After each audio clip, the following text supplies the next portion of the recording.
more controversy this evening after a man convicted in the murders of an 8-year-old boy and his mother was released from prison. Bridgeport city leaders are now demanding answers about how this happened. NBC Connecticut's Kevin Geis has been on the story since this decision was announced by President Biden back in January. He joins us now in studio to remind us how this all unfolded. Kevin? Yeah, Mike, well, Adrian Peeler was arrested back in 1999 in connection with the killing of 8-year-old Leroy B.J. Brown and his mom, Karen Clark.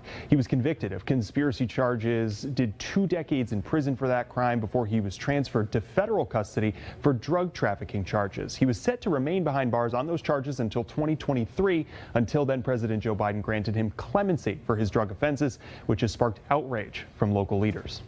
We're demanding answers from the federal government. Demand answers from those that signed, if it was the president that signed this. Bridgeport Mayor Joe Ganim gathering city leaders at the Bridgeport Park named after victim B.J. Brown. This really shocked the conscience of the city of Bridgeport when this happened back in 1999. They're seeking to have Adrian Peeler's clemency rescinded, but legal experts say that's not in the cards. And I can only tell you the whole point of a pardon is it's done. You don't, because otherwise it'd just be crazy. It just lasts forever.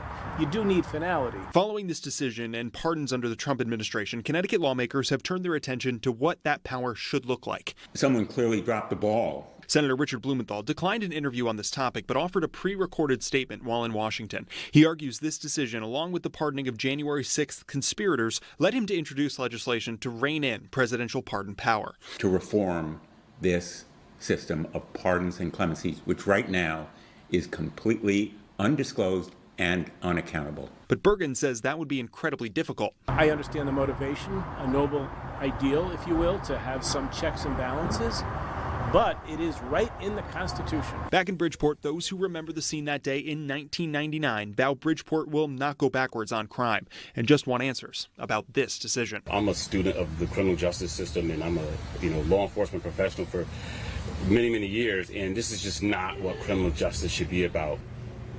And Peeler was released from federal custody yesterday. It's unclear where he will be going. We reached out to his attorney today and yesterday, but have not heard back. In the studio, Kevin Geis, NBC Connecticut News.